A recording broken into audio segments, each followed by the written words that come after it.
Bienvenue à la troisième partie de Monsieur Jésus. Dans cet entretien, nous allons aborder, franchement, la morale de Jésus. Vous savez, à travers l'histoire, l'Église a toujours enseigné, a toujours écrit que Jésus était le plus grand moraliste de l'histoire. Elle se fondait sur le Jésus blanc. Le Jésus blanc qui dit « Aimez-vous les uns les autres, pardonnez vos ennemis, tendez l'autre joue. » Et voilà, elle ne se basait pas sur des phrases comme celle-ci. « Celui qui me reniera devant mon Père, je le renierai devant... qui me reniera devant les hommes, je le renierai devant mon Père. » Ne se passait pas sur « qui n'est pas avec moi et contre moi. » Et des centaines d'autres exemples que je vais donner tout de suite. Les biographes de Jésus et les théologiens non plus n'ont pas abordé beaucoup sa morale. Même Renan, un de ses biographes les plus connus, n'a pas voulu toucher à sa morale. Il n'a pas voulu toucher au miracle non plus. Alors, ici, dans cet entretien, nous allons parler vraiment de la morale immorale de Jésus. Et vous allez être étonnés à plusieurs endroits. Quand on parle de la morale de Jésus, il faut se poser 4 questions. Qu'est-ce qu'il a dit? Qu'est-ce qu'il a fait? Qu'est-ce qu'il n'a pas dit? Et qu'est-ce qu'il n'a pas fait? Qu'est-ce qu'il a dit? Ça, vous savez, tous les prédicateurs disent toujours « Jésus a dit, Jésus a dit, Jésus a dit ». Mais ils ne se demandent pas souvent si Jésus a fait. Et je vais en donner des exemples tout de suite, avec Jésus qui nous dit de ne pas juger. Alors, c'est devenu tellement courant, ça, qu'on en a fait un slogan, « Parole d'évangile ». On ne dit pas « action d'évangile ». On ne dit pas « exemple d'évangile », on dit « parole d'évangile ». Jésus est un grand diseur et un petit faiseur. Lorsqu'on se pose les 2 autres questions, qu'est-ce qu'il n'a pas fait? Et qu'est-ce qu'il n'a pas dit? Et qu'est-ce qu'il n'a pas fait? Là, on a des découvertes extraordinaires. Et je vais en donner une tout de suite. Je vais démontrer d'une façon irréfutable que Jésus était esclavagiste. Et ça, on ne se pose jamais cette question-là. Alors, prenons d'abord les 2 premières questions. Jésus nous dit de ne pas juger. Est-ce que... Alors, moi, je suis bien d'accord avec ça. On juge trop facilement, on juge sans preuve, on juge sur les apparences, on juge très facilement. On est très facile sur le jugement. Mais est-ce que Jésus juge, lui? Eh bien, la réponse est oui. Et il juge beaucoup. Et il juge sévèrement. Et il juge à coups de malédiction. Exemple. Il juge sa génération. Il dit « Cette génération est mauvaise et adultère ». Ici, il faut donner une petite explication sur adultère. Selon les Juifs, le peuple juif est l'épouse de son Dieu. On trouve ça surtout dans le prophète Osée. Et si le peuple va vers des idoles païennes, il est infidèle, il est adultère. Et là, actuellement, sous Jésus, sous le règne à l'époque de Jésus plutôt, le peuple juif est soumis à l'Empire romain. Donc, c'est comme s'il avait fait des péchés et méritait cette soumission. Donc, il a été adultère. Il faut remarquer ici aussi que Jésus juge toute sa génération par association. J'écoutais dernièrement dans une conférence donnée par un croyant qui disait « Il ne faut pas faire de jugement par association. Ce n'est pas parce qu'il y a des prêtres pédophiles que tous les prêtres sont pédophiles. » Je suis d'accord. Je suis d'accord, il ne faut pas faire de jugement par association. Mais Jésus en fait, lui. Et son Église en fait aussi. On va le voir avec l'accusation de déicide. Alors, Jésus juge toute sa génération, globalement. Les jeunes, les enfants, les innocents, tous. Et dans sa génération, il y a les apôtres, il y a lui-même, il y a beaucoup de monde qui ne mérite pas d'avoir ce jugement-là. Alors voilà pour le premier jugement de Jésus. Jésus juge aussi les 3 villes qui n'ont pas fait pénitence, parce qu'elles n'ont pas fait pénitence, c'est-à-dire Bethsaïde, Éphraïm et Capharnaüm. Il dit même de Capharnaüm qu'il va aller en enfer. Enfin, tous les habitants de cette ville vont aller en enfer. C'est incroyable, ça. Il n'y a pas de place pour les innocents, il n'y a pas de place pour les enfants, il n'y a pas de place pour les nourrissons. Ils sont tous, c'est encore une association, un jugement par association. Et le jugement de Jésus est tellement dur, parce qu'il procède par malédiction. Maudit soit, que ses apôtres lui demandent s'il veut qu'il fasse tomber le feu du ciel. On était à 2 doigts là, d'un autre Sodome et Gomorrhe. Heureusement, Jésus dit, ne faites pas ça, ne faites pas descendre le feu du ciel. Au moins, il ne pense pas à l'action à ce moment-là. Il juge surtout, et globalement, et par association, les pharisiens. Il les traite d'hypocrites, il les traite de menteurs, il les traite de sépulcres blanchis, il les traite d'engeance de vipères. Ce sont des malédictions. Ce sont des jugements très sévères. Et par association, encore une fois, il ne dit pas il y a des pharisiens qui sont menteurs. Non, les pharisiens sont menteurs. Les pharisiens sont des sépulcres blanchis. Alors, Jésus est très, très sévère. Il porte des jugements, même s'il nous dit de ne pas porter de jugement. Il nous a dit vous allez être jugés à la mesure que vous jugerez les autres. Alors, imaginez-vous comment est-ce qu'on peut juger Jésus quand on pense à la mesure qu'il juge les autres. Mais Jésus ne juge pas seulement que des groupes, il juge des individus aussi. Il juge son chef des apôtres, qu'il traite de Satan. Vous ne pouvez pas avoir un jugement aussi définitif que de dire « Rétro Satanas, retire-toi d'ici Satan », traiter Pierre de Satan. Mais il va faire pire encore. Il va faire pire avec Judas. Judas, il va porter le jugement le plus épouvantable qu'on puisse porter sur un être humain. Il va dire « Il eût mieux valu qu'il ne fût pas né ». Il eût mieux valu qu'il ne fût pas né. Si vous croyez que Jésus est Dieu, alors qu'est-ce qu'il fait là? Il a choisi de créer un être humain, puis après ça, il se dit « j'aurais pas dû le créer ». Il l'a choisi même comme apôtre, et finalement, il va être son traître. Alors, qu'est-ce que Jésus fait là-dedans? Qu'est-ce qu'il dit? Vous savez, c'est le jugement le pire qu'on puisse porter sur un être humain. Si une mère de famille dit à son enfant « je n'aurais pas dû te mettre au monde », vous imaginez le jugement accablant. Vous pouvez dire à quelqu'un qu'il est corrompu, qu'il est paresseux, qu'il est tout ce que vous voulez. Mais dire qu'il a mieux valu que tu ne sois pas né, ça c'est épouvantable, c'est le pire jugement. Et Jésus le porte sur Judas. Alors voilà pour le jugement, voilà pour l'exemple de ce que Jésus dit et ne fait pas, et ne respecte pas.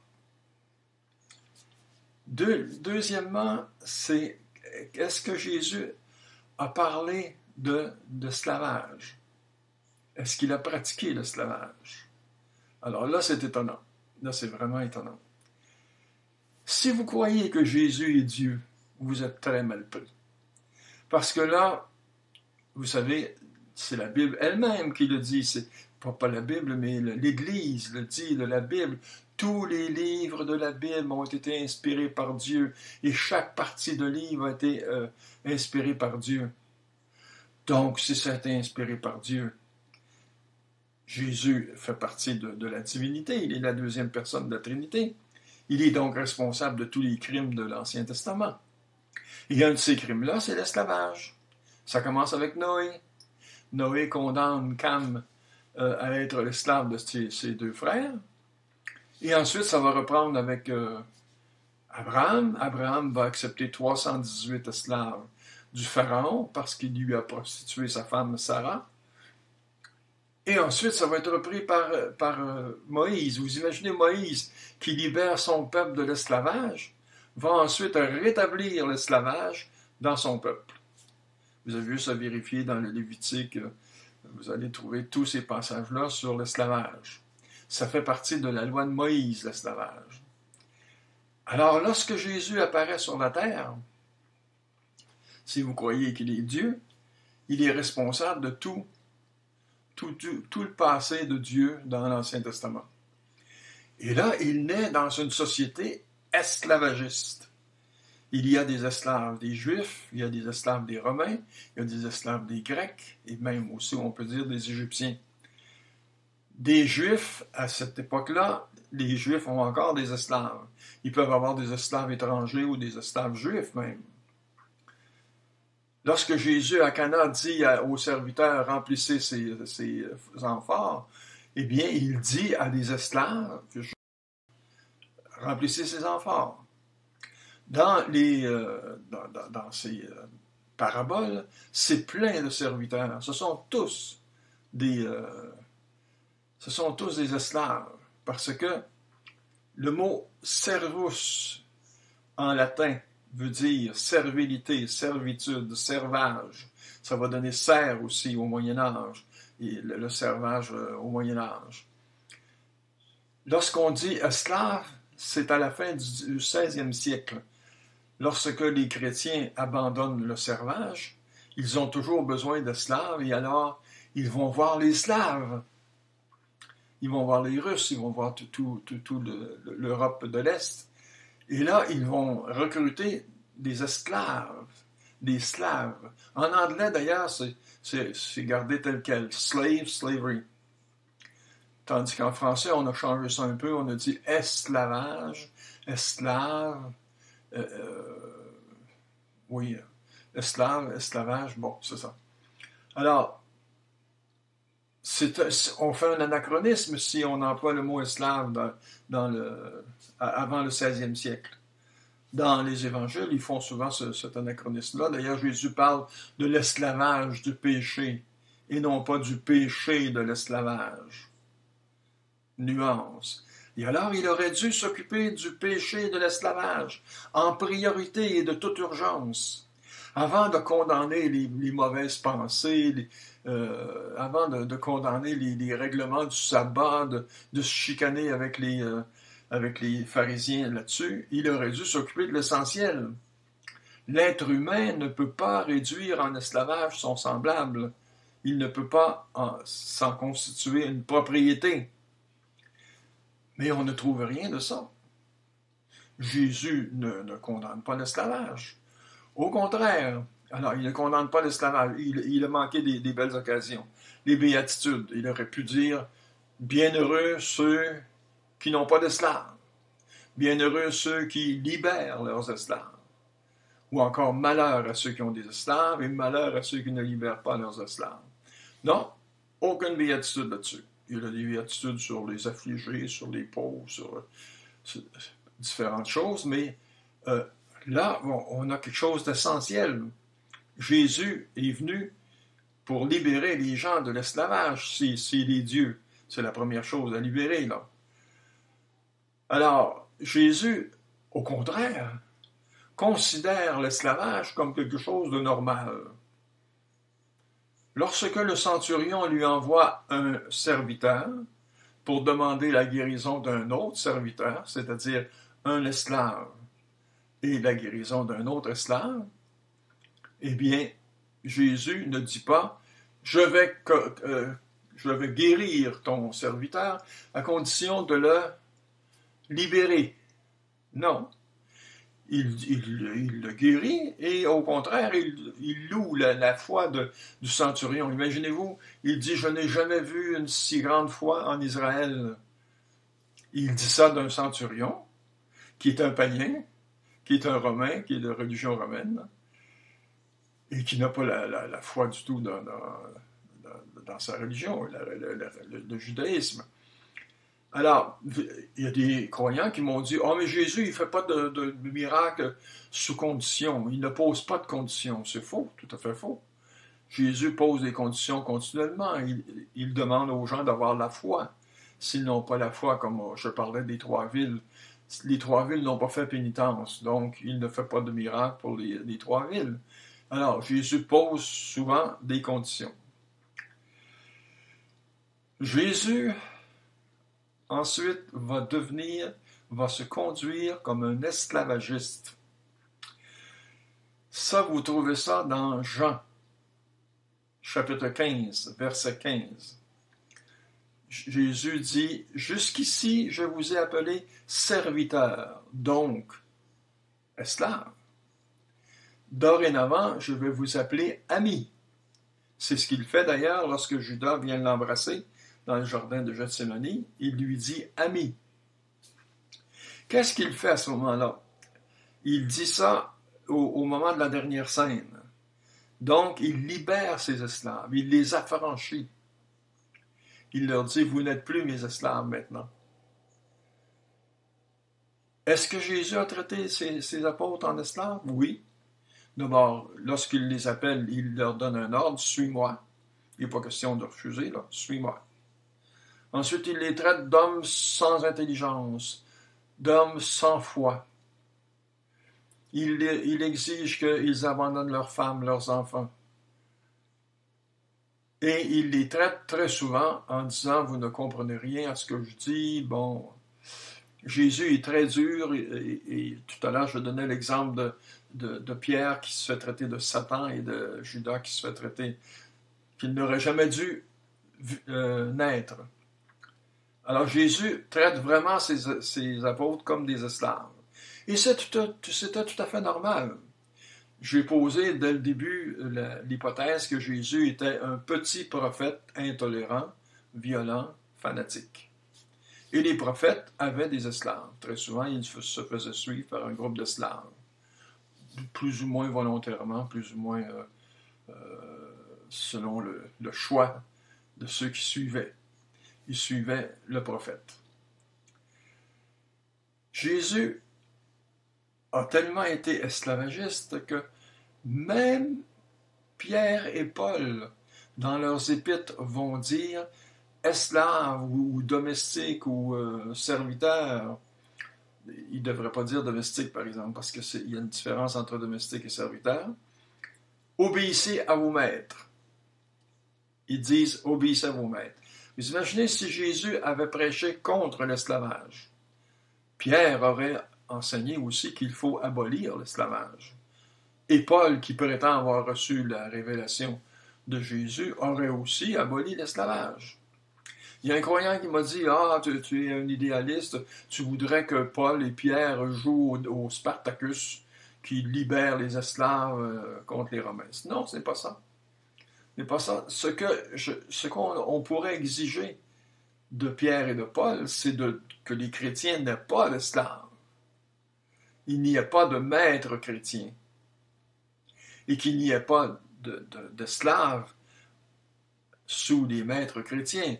Qu'on élimine complètement l'esclavage dans le christianisme, sans, évidemment, bouleverser tout l'Empire romain. Là.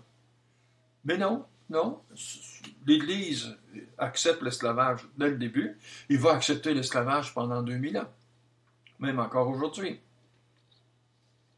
L'Église s'est toujours défendue d'avoir pratiqué l'esclavage.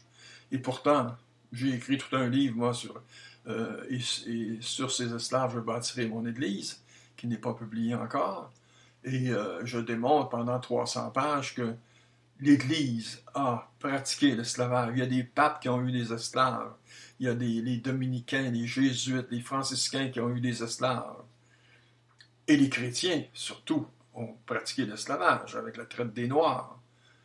Et surtout pendant tout le servage, pendant le Moyen-Âge, pendant 1000 ans. Pendant 1000 ans, les chrétiens ont eu des serfs.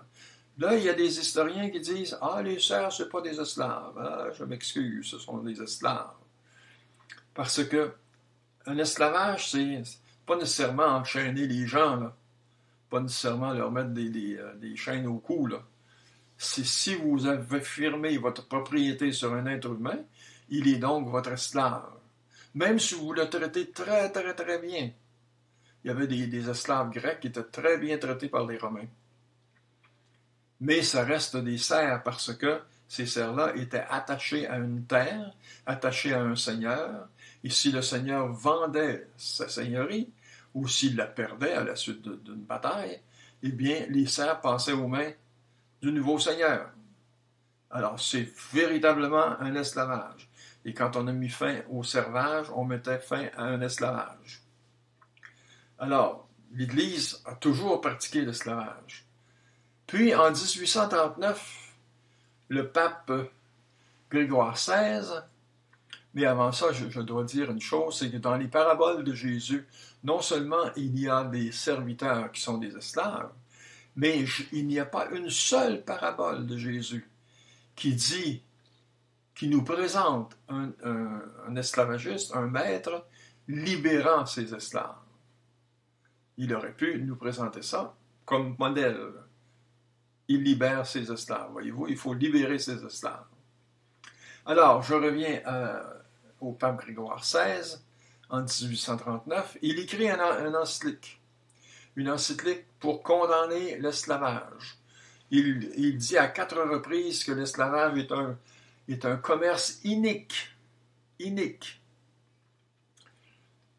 Il faut dire d'abord que l'Église était en retard de 1839 ans. 1839 ans en retard pour condamner l'esclavage. Et dans son encyclique, vérifiez vous-même, allez sur Internet, ouvrez l'encyclique de Grégoire XVI, vous allez voir qu'il fait des mensonges. Il dit d'abord que les apôtres étaient contre l'esclavage, ce qui est faux. Je viens de le montrer, là, Paul et Pierre étaient tous les deux en faveur de l'esclavage. Il dit aussi que les pères de l'Église étaient contre l'esclavage. C'est le contraire, tous les pères de l'Église étaient en faveur de l'esclavage. Sauf, je pense, c'est Grégoire de Nice. C'était le seul Grégoire de Nice qui condamnait l'esclavage. Ce qui prouve, encore une fois, que l'argument culturel n'est pas valable. Il y a des gens qui ont de la morale et d'autres qui n'en ont pas, à la même époque. Alors, et en plus, le pape dit que d'autres papes avant lui ont condamné l'esclavage. Ce qu'il ne dit pas, c'est que ces papes-là, comme le pape Paul III, a condamné l'esclavage des Amérindiens, mais pas l'esclavage des Noirs. L'esclavage des Noirs continuait à être approuvé par l'Église.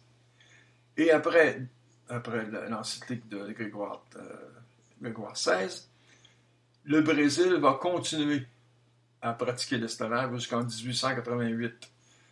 Et le Brésil ça va prendre une lettre spéciale du pape Léon XIII pour les forcer à abandonner l'esclavage.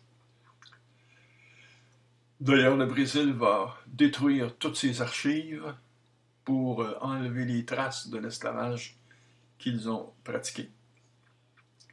Ce qui est encore plus étonnant, c'est qu'aujourd'hui même, à l'époque où je vous parle, au moment où je vous parle, les chrétiens pratiquent encore l'esclavage.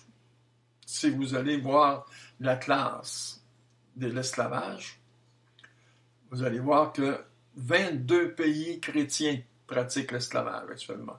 Et surtout l'esclavage des enfants, du travail des enfants. Et le pape qui condamne l'homosexualité, qui condamne toutes sortes de choses, la contraception et tout le reste, ne condamne pas l'esclavage actuel. L'esclavage actuel par les chrétiens. Alors voilà pour la démonstration de l'esclavage, de Jésus esclavagiste. Je pense que la démonstration est irréfutable, même si elle est très étonnante et très choquante. Bon, ensuite,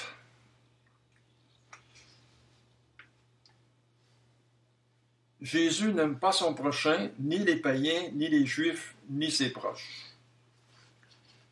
Alors là, on nous dit toujours que le message de Jésus, c'est un message d'amour. Que l'Évangile, c'est l'amour, l'amour, l'amour. On continue à répéter ça. On ne vérifie pas. moi, j'ai vérifié dans les évangiles. Là. La première chose, Jésus n'aime pas son prochain. Ça, je pourrais prendre l'exemple de pardonner à vos ennemis. Jésus nous dit de pardonner à nos ennemis. Et là, je me suis dit, est-ce que lui parle? Est-ce que lui pardonne à ses ennemis? Vous ne trouverez pas dans l'Évangile un seul passage où Jésus dit à ses apôtres, ne serait-ce qu'à ses apôtres. Vous savez, j'ai été un peu, même pas mal sévère envers les pharisiens.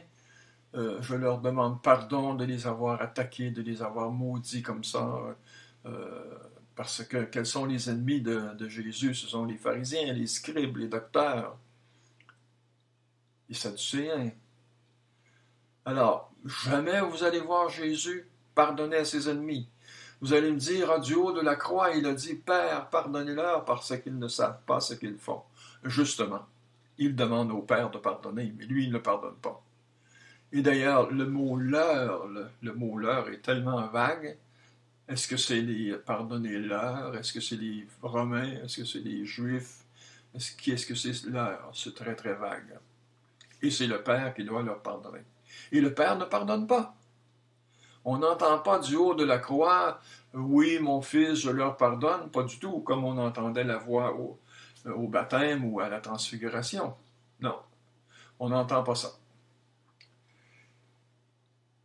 Il n'aime pas les païens non plus. Regardez tous les passages où Jésus dit, ne faites pas comme les païens font ci, les païens font ça. Et qui sont les païens pour lui? Ce sont les Romains. Les Romains, les Grecs, tous ceux qui ne sont pas juifs. Et quand il dit aimez votre prochain, ça peut vouloir dire aimez votre prochain juif. Il ne dit pas aimez votre lointain, il dit aimez votre prochain juif. Et puis, il n'aime pas les juifs non plus. Il dit aux juifs, votre père c'est Satan. On pourrait prendre Jésus pour un antisémite. Votre père c'est Satan. Et très souvent, dans les évangiles, on accuse les Juifs de tous les... on en reparlera à la résurrection. Et puis, Jésus ne pardonne pas à ses ennemis les malédictions, on les a vues. Jésus ne tend pas l'autre joue. Ah, voilà. Voilà la fameuse phrase. Jésus ne tend pas l'autre joue. Jésus dit, si on vous frappe sur une joue, tendez l'autre joue. Et ça, là, ça passe pour être le summum de la morale. La plus grande morale qui a jamais existé. Ah, si vous y réfléchissez bien, si on vous frappe sur une joue et que vous tendez l'autre joue, qu'est-ce que vous faites? Vous invitez encore à la violence. Vous dites, tu as posé un geste de violence sur une joue, pose-en un autre sur l'autre joue. C'est une provocation, c'est de l'arrogance. Si quelqu'un vous frappe sur une joue, qu'est-ce qu'il faut faire? Il faut lui donner la main puis dire « je te pardonne ». Vous rendez le bien pour le mal. C'est ça qu'il faut faire. Mais, vous imaginez, si on vous crève un œil, vous tendez l'autre œil? Mais voyons. Les chrétiens n'ont jamais pratiqué ça. En général, les chrétiens ont plutôt pratiqué « je te donne un coup de poing avant que tu m'en donnes un ». C'est ça qu'ils ont fait avec toutes leurs relations, avec les relations, que ce soit l'Inquisition, que ce soit la chasse aux sorcières, que ce soit les croisades, que ce soit les colonialismes envers les Amérindiens, que ce soit l'esclavage. Je te donne un coup de poing avant que tu m'en donnes un. Et peu importe le jour. Mais ce qui est intéressant, et ce qui est désolant aussi, c'est qu'on peut se demander, est-ce que Jésus a tendu l'autre joue? D'abord, est-ce qu'il a eu l'occasion de le faire? Oui, devant Caïphe.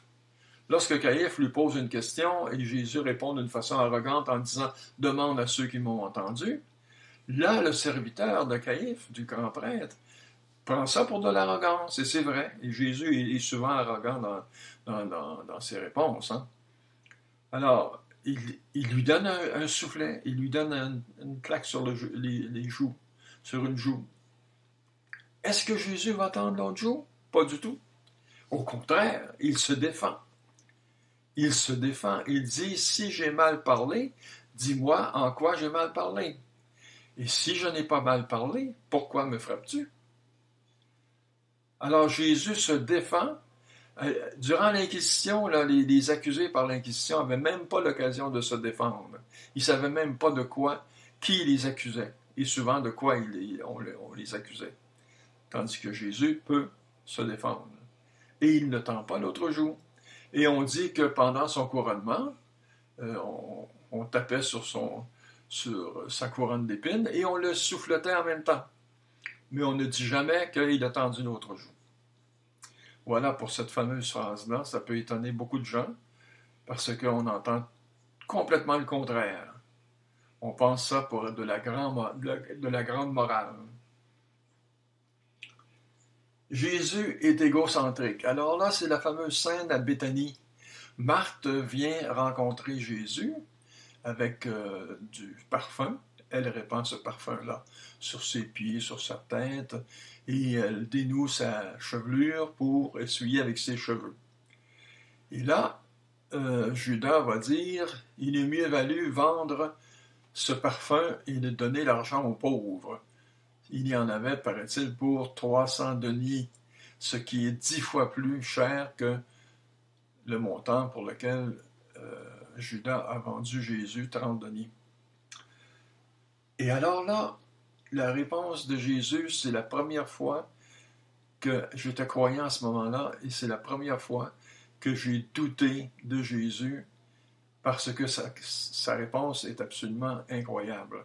Il dit, vous ne m'aurez pas, vous aurez toujours des pauvres avec vous, vous ne m'aurez pas toujours.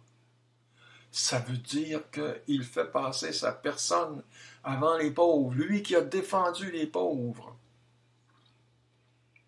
C'est de l'égocentrisme. C'est moi, je ne serai pas toujours avec vous. Alors, vous devez répandre du parfum de prix. Et alors, Jésus fait preuve d'égocentrisme. Jésus fonctionne par récompense plutôt, pas correspondance, mais par récompense.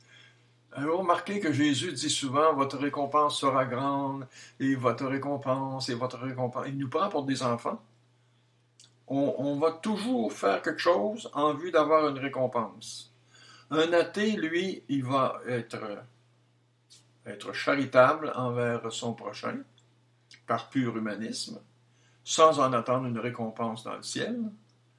Tandis que le croyant, lui, il lui faut toujours sa récompense. Et même, il y a un passage où Jésus dit, n'attendez pas de récompense, faites votre œuvre d'une façon tout à fait gratuite.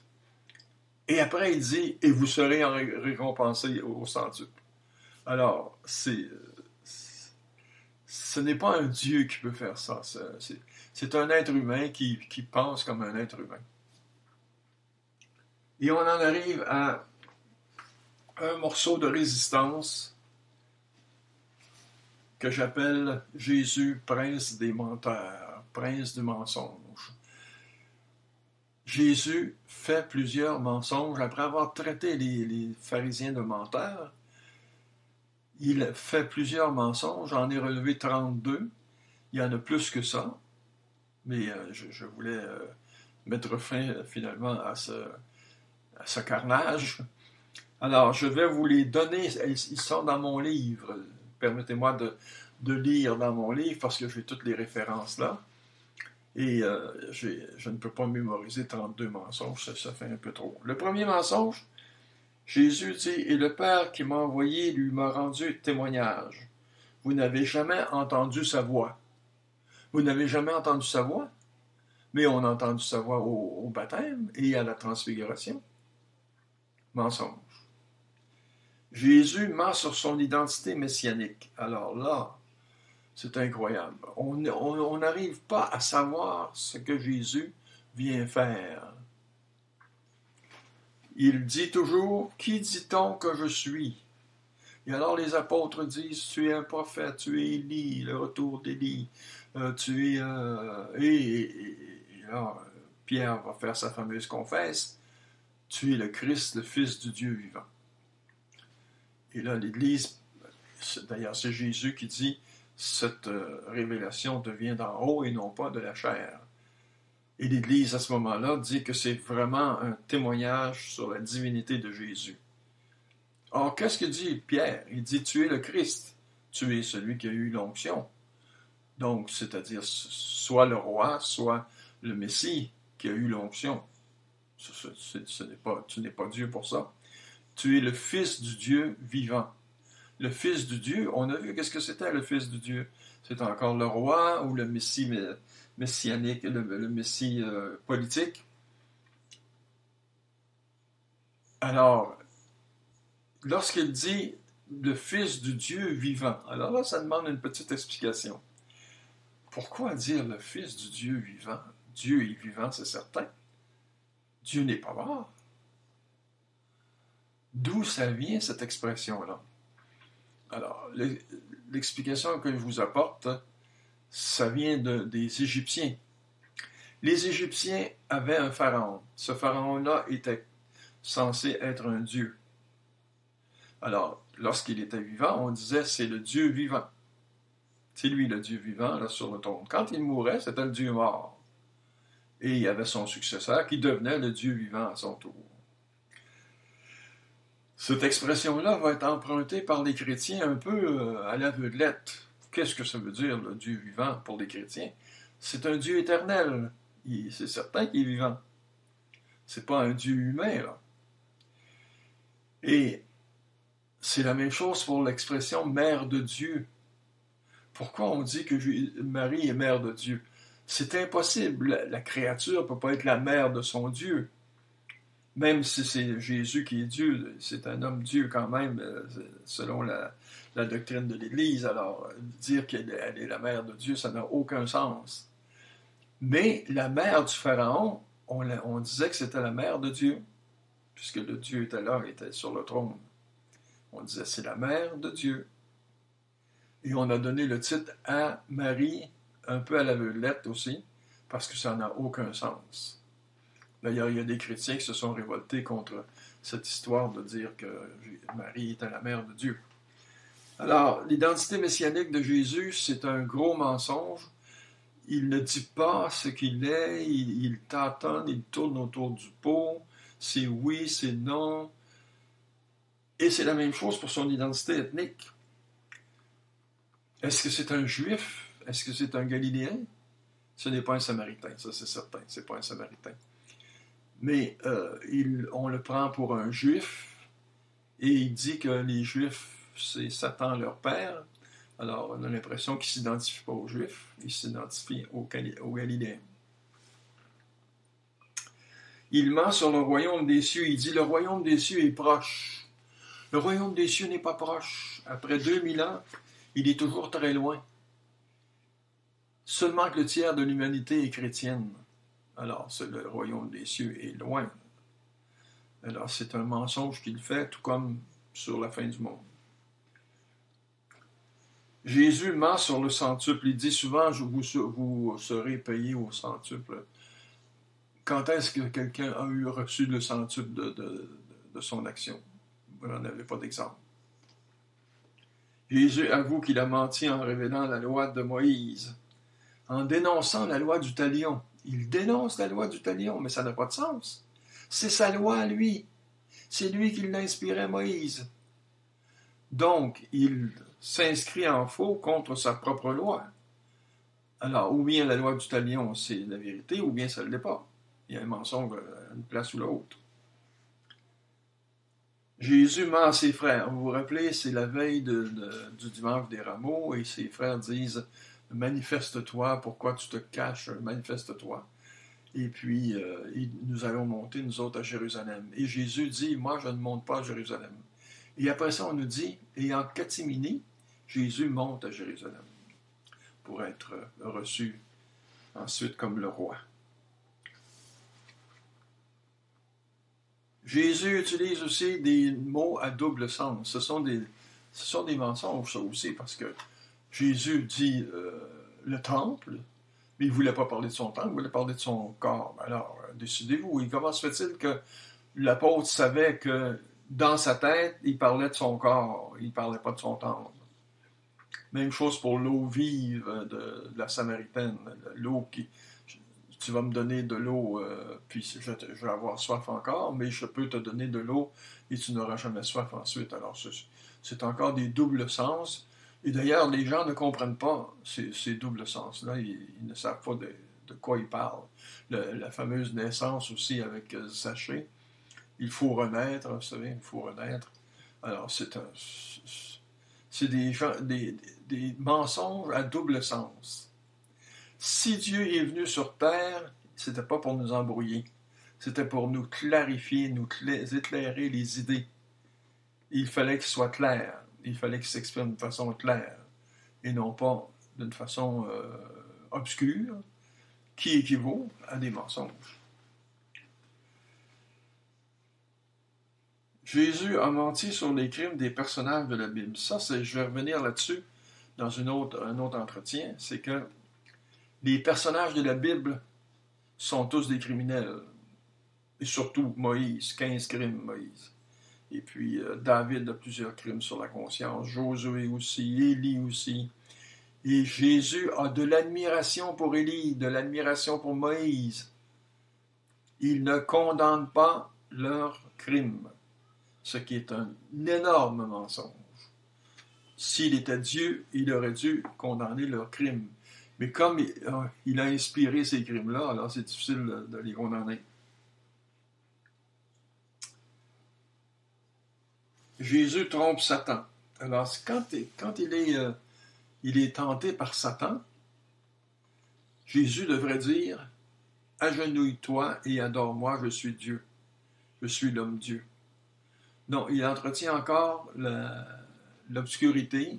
Il cite des passages de l'Ancien Testament et on ne sait pas trop si ça s'applique à lui, ces passages-là, ou si ça s'applique à Dieu. Alors, il trompe Satan. Satan ne sait pas, à la fin des tentations, si Jésus est vraiment Dieu ou non. Jésus fait de fausses promesses. Alors, son père a fait beaucoup de fausses promesses. Moi, je ne vous dirai pas tout, là, ce qu'il y a dans mon livre, mais j'ai une idée centrale, c'est que tel père, tel fils. Jésus parle de son père. Alors, je vais voir ce que son père a fait dans l'Ancien Testament. Il a fait de fausses promesses. Il a dit, je ne me mettrai plus jamais en colère, par exemple. Et il est toujours en colère, toujours en maudit. Et Jésus aussi va dire au fils de Zébédée, vous allez boire la coupe avec moi, vous allez avoir mon baptême de sang, et pourtant, il n'était pas là. Les deux larrons, ce ne sont pas les fils de Zébédée. Alors, Jésus ne tient pas ses promesses. Il fait des fausses prophéties. Alors là, il y en a tellement de fausses prophéties que je vais en nommer juste une, la principale, c'est la fin du monde. Il va dire, cette génération-là ne passera pas avant que toutes ces choses ne soient arrivées, c'est-à-dire la fin du monde et la fin de Jérusalem. Or, nous sommes rendus en l'an 2000 et il n'y a pas eu encore de fin du monde. Même s'il y a beaucoup de témoins de Jéhovah qui aiment nous prédire la fin du monde, et ils se sont trompés l'un après l'autre. Alors, de fausses prophéties. Jésus ment à la Samaritaine. Il dit, les vrais adorateurs vont adorer en esprit, et non pas dans un temple. C'est ça que ça veut dire. Et pourtant, son Église va construire 100 000 églises et cathédrales, et on va aller adorer Dieu dans un temple, dans une maison, et non pas en esprit. Jésus ment sur le mal et dit « J'ai vaincu le monde », en voulant dire « le monde, c'est le mal ». « J'ai vaincu le mal ». Oh, il n'a rien vaincu, au contraire. Après sa mort, les hommes ont commis des crimes en son nom. Ils ont commis des croisades, ils ont commis l'antisémitisme, ils ont commis l'Inquisition, les guerres de religion, la chasse aux sorcières. Ils ont empiré. C'est pire.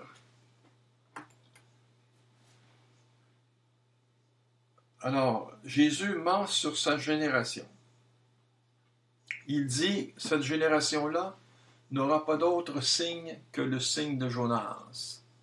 Et pourtant, il va lui en donner, lui, des signes, il va faire des dizaines et des centaines de miracles. Donc, il ment à sa propre génération. Il ment sur Jean-Baptiste, il dit Jean-Baptiste, c'est le plus grand des hommes. Plus grand que lui, plus grand que Marie, que Joseph, que Pierre, que bien d'autres personnages de l'Évangile.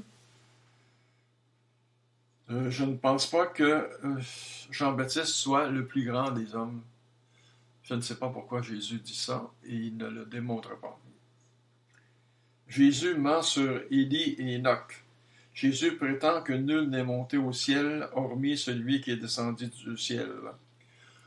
Nul n'est monté au ciel, hormis celui qui est descendu du ciel. Ben, c'est faux. Enoch et Élie sont montés au ciel dans leur char d'assaut, de feu ou de n'importe quoi. Marie va monter avec son corps aussi.